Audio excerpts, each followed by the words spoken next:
নমস্কার বন্ধুরা, সুজাতাস কিচেনে আপনাদের সবাইকে স্বাগত। আজকে আপনাদেরকে বানিয়ে দেখাবো পাট শাক দিয়ে মুগের ডাল।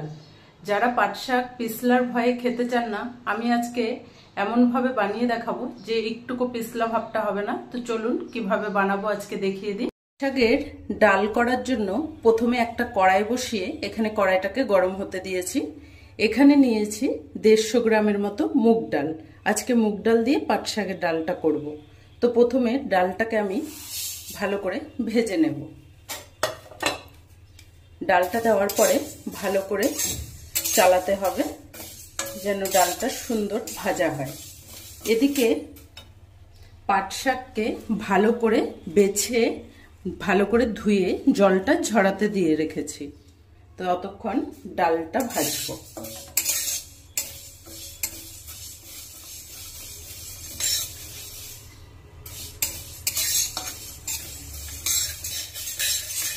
ডালটাকে অনবরত নাড়তেই হবে, তাহলে সমানভাবে সুন্দর করে ভাজা হবে। ডালগুলো সুন্দর করে আমি ভেজে নিয়েছি। এটা সোনা মুগ ডাল। ভাজতে ভাজতে একটা খুব সুন্দর গন্ধ আসলেই বোঝা যাবে যে ডালটা হয়ে গেছে। এখানে আমি অল্প করে সর্ষের তেল দিচ্ছি, আর সাথে অল্প করে নুন দিলাম। এভাবে ডালটাকে ভাজলে খুব সুন্দর একটা সেন্ট বেরোয়।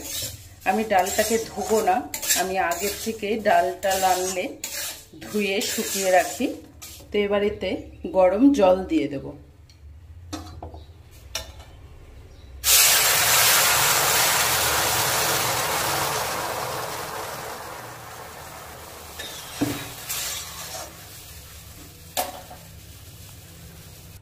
তো ডালে আমি গরম জল দিলাম। এবার আমি সুন্দর করে ঢেকে দেব যেন আধা সেদ্ধ হয়ে যাওয়া পর্যন্ত ডালটা ফুটবে। শাকটাকে ভালো করে জল ঝরানো হয়ে গেছে। এবার শাকটাকে আমি কেটে নেব। আগে থেকে কেটে ধুলে শাকটা বেশি পিছলে ভাবটা চলে আসে। তো এবার শাকটাকে কেটে নিচ্ছি। ডালটাকে ঢেকে সেদ্ধ করতে রেখে দিয়েছিলাম। তো ডালটা সুন্দর করে ফুটে গেছে। ঠিক এরকম ডালটা ফুটতে হবে, বেশি গলাবো না ডালটাকে। এবার এতে দিয়ে দেব 1 চামচ আদা বাটা। এভাবে ডালে উপর থেকে আদা বাটা দিলে একটু সুন্দর ফ্লেভার হবে, যেহেতু মুগ ডাল এটা। দিয়ে দেব অল্প করে নুন। সেদ্ধ করার সময় অল্প নুন দিয়েছিলাম। এবার দিয়ে দেব এতে অল্প করে হলুদ।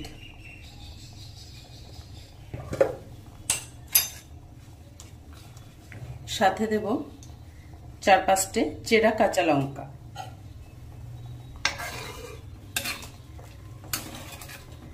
এই পাট শাকের ডালের মধ্যে ডালটা যদি একটু দানা দানা থাকে তাহলে খেতে ভালো লাগবে। তো ডালটাকে আমি একদম গলাবো না। ডালটা আরেকটু ফুটতে ঢেকে রেখে দিলাম। ওদিকে ডালটা আরেকটু ফুটাতে দিয়েছি। আর এখানে আরেকটা কড়াই বসিয়ে আমি এখানে 1 চামচের মতো সর্ষের তেল দিয়েছি, যেটা গরম হতে দিলাম। তেলটা ভালো করে গরম হয়ে গেছে। এবার আমি কেটে রাখা শাকগুলো দিয়ে দিলাম।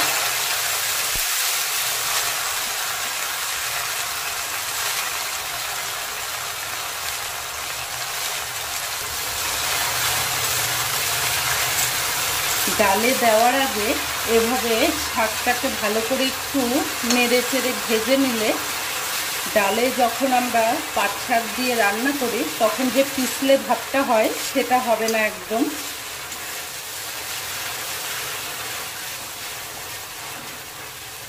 এবার শাকের জলটা ভালো করে টানিয়ে নিব এভাবে। এতে আমি একদম অল্প করে নুন দিচ্ছি যেন শাকের ভেতরে নুনটা ভালো করে ঢুকে যায়। ডালেও আগের থেকে নুন দেওয়া আছে, তাই একদম অল্প করে দিলাম।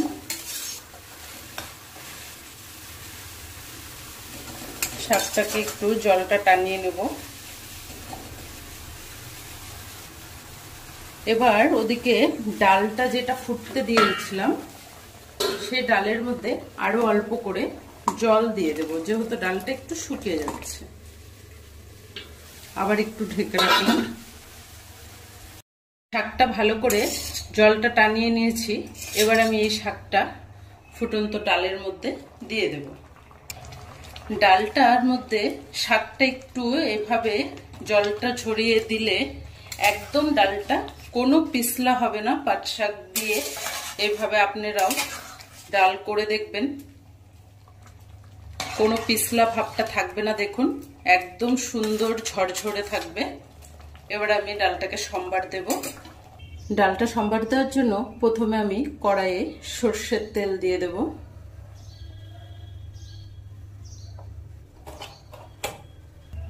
ডালটাকে শাক দেওয়ার পরে 2 থেকে 3 মিনিট ফুটিয়ে আমি রেখে দিয়েছি, কারণ ডালের মধ্যে শাক দেওয়ার পরে বেশি ফুটানো যাবে না। এদিকে তেলটাও গরম হয়ে গেছে ভালো করে। তো এবার আমি 2টো শুকনো লঙ্কা, 2টো তেজপাতা দিয়ে দিচ্ছি। এই ডালটাতে আজকে আমি নিরামিষভাবে করছি। আপনারা চাইলে এখানে রসুন বা পেঁয়াজ ফোড়নে দিয়ে এটা করলে সেটারও ফ্লেভারটা ভালো আসবে। আমি এখানে অল্প করে 5 ফোড়ন দিয়ে দিলাম।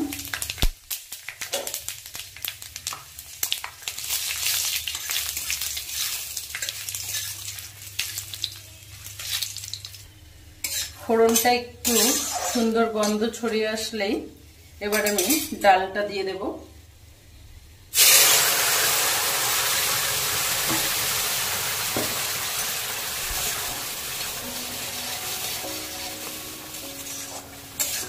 দেখুন আজকে আমি যেভাবে পাট শাকটা করলাম ডাল দিয়ে, একটুকু পিছলা হবে না। যারা পিছলার ভয়ে পাট শাক এভাবে খেতে চান না, তারা আমার এই সব টিপসগুলো একটু ফলো করে বানিয়ে দেখবেন, খুব ভালো লাগবে। একটুকু পিছলা হবে না। এবার আমি গ্যাসটা অফ করে দিলাম। পাট শাক ডালটা হয়ে গেছে, একদম রেডি। আজকের এই পাট শাক ডালের রেসিপিটা আপনাদের কেমন লাগলো কমেন্ট করে জানাবেন। আর ভালো লাগলে আমার চ্যানেলটাকে লাইক, শেয়ার এন্ড সাবস্ক্রাইব করে দেবেন। ধন্যবাদ।